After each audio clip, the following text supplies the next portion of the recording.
5 tinfoil tales about our founding fathers. The Freemasons were involved in the writing of the Constitution. George Washington. He was born and raised in the Virginia colony back before it even became a state. Washington's family were well-off plantation owners, so they were wealthy. Naturally, this meant that as Washington got older, he also got to meet important political figures and businessmen. So it should be no surprise that he joined a Virginia-based Masonic lodge on November 4th, 1752. The Masons, or Freemasons, are a secret society, and wealthy CEOs, political figures, celebrities, and everyone else will do whatever the Freemasons say. Now, if that's true, it's safe to assume they were very involved with the formation of the United States. And that's because Washington was very involved with them from the day he joined until the day he died. And just 1 year later, he achieved the highest rank that's possible in the Masonic organization. On top of that, there were Masonic symbols all over government documents, and some are still used today. Some believe the society may have influenced the decisions he made or even told him how to rule the nation. Ultimately, you'll have to decide for yourself if you can believe them or not. So if you're more interested, go look into Freemasons and their history with America. Now, the second one is the country's Illuminati origins. Now, many people believe a different secret society has been manipulating the scenes, and it is called the Illuminati. The Illuminati was founded in Germany in 1776. This is the same year the Declaration of Independence was signed. And one of their main goals was the freedom of religion. Just like the Freemasons, just like America, German officials actually then said it was illegal to be a member of the Illuminati, kind of saying it was like a group, if you will. They arrested as many of the group's leaders as they could. They tried to shut down their meetings, and officially the Illuminati disbanded that year. However, rumors began spreading almost immediately that despite the Illuminati starting and ending, some founders had escaped arrest. The gossip was people in the Illuminati had fled to other countries and were now secretly working to overthrow the church and destroy Christianity. Thomas Jefferson was working for the Illuminati. In 1800, Jefferson was the United States vice president. He was serving under John Adams, but he was running for president that year. He was also quite open about the fact that he did not believe in God, which was at that time very anti-American. Jefferson did win the 1800 election. He became the third president of the United States, and he did not outlaw Christianity or get rid of democracy. The theory goes that even now, over 200 years later, the Illuminati is becoming more influential and has way more of a hand on the elite than we believe. And that takes us into tinfoil tale number 3, and that is that Benjamin Franklin was a serial killer. A lot of this evidence wasn't found until after Franklin's death and then over in England. See, Benjamin Franklin was an ambassador and he had to travel a lot for his job. And in the late 1700s, he was living in London. The house where he had been staying at way back then needed to be renovated.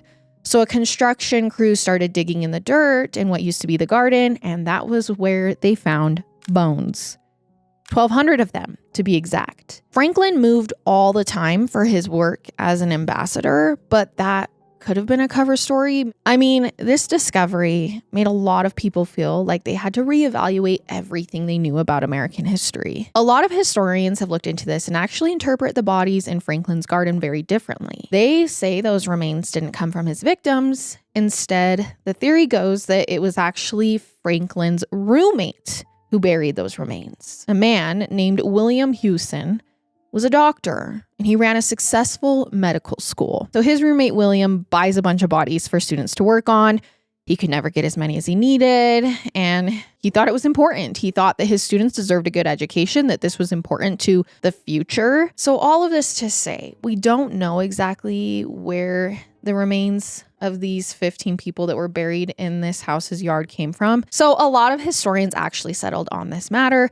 They said the bodies that were found in Benjamin Franklin's old home did belong to his roommate William's medical school, basically. Now, the next tinfoil tale is that the Revolutionary War was to protect slavery. So according to reporters with the New York Times and other researchers, Many American colonists in the 1700s felt like they absolutely needed slavery. And on top of that, in 1705, England began the process of making slavery illegal in the UK. But many Americans feared that this would soon be banned for them. And this tinfoil tale says that this was the main reason why they actually decided to even rebel against the crown, because they didn't want the king to force them to let enslaved people go. However, the Northern founding fathers convinced the South to join the revolution. And they did it by pointing out how much money they would lose if they let enslaved people free, like what was happening over on their land. And if the revolutionary was successful, they could fight to keep slavery legal. Now, unfortunately, the British were never able to make good on their promise. The American side was victorious, and then they wrote a constitution that promised freedom, justice, and liberty, but only for some people.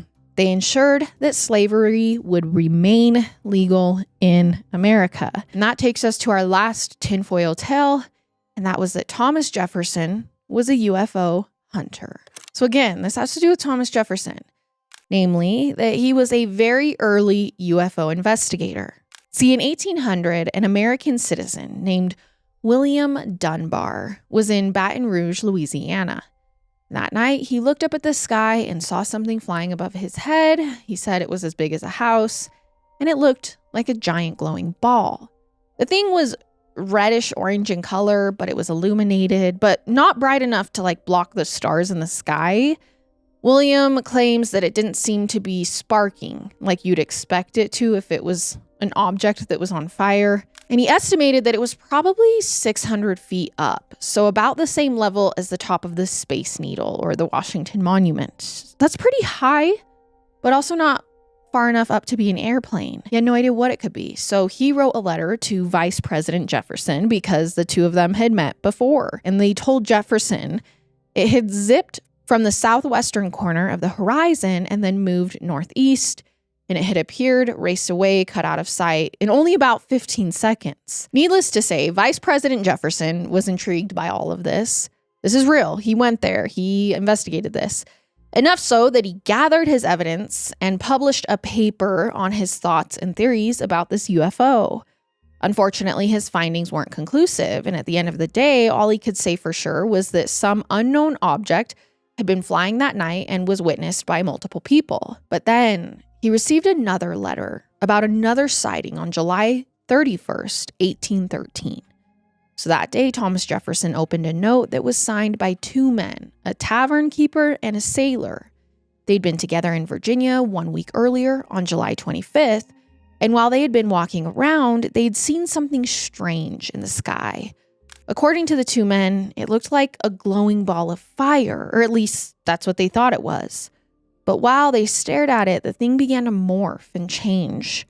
4 blobs came out of it until it was shaped more like a turtle, 2 arms and 2 little legs attached to a central body. And then, according to them, it changed shape again, and it looked like a giant human skeleton made of fire. And finally, the skeleton grew flesh, skin, and clothes. It appeared to be a man wearing a Scottish soldier's uniform in the sky. Jefferson never wrote back to them, so we don't know what conclusions he drew. Maybe he was just a little too busy with his secret societies at that point. All right, you guys, that was 5 different tinfoil tales about the founding fathers. Thank you so much for listening to today's episode, and I will see you next time with another one. Goodbye.